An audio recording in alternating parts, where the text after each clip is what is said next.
या शॉर्टचा first part पाहिला नसेल तर चॅनलवर जाऊन नक्की बघा.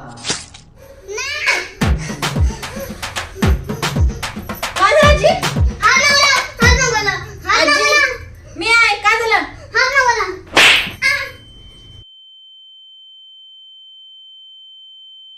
म्हणजे स्वप्न होतं हे? सुनबाई तुम्ही मला मारलास? नाही आजी, मी नाही मारलं तुम्हाला. तुम्हाला स्वप्न पडलं ना भयानक, म्हणून सांगते पियर फाईल बघत नका जाऊ. रात्रीचं झोपताना असे स्वप्न पडतात. झोपा आता. माझी पण झोप मोड केली. बापरे, हे जिथं आता मला लय भीती वाटेली. दुसरीकडे झोपते बाबा.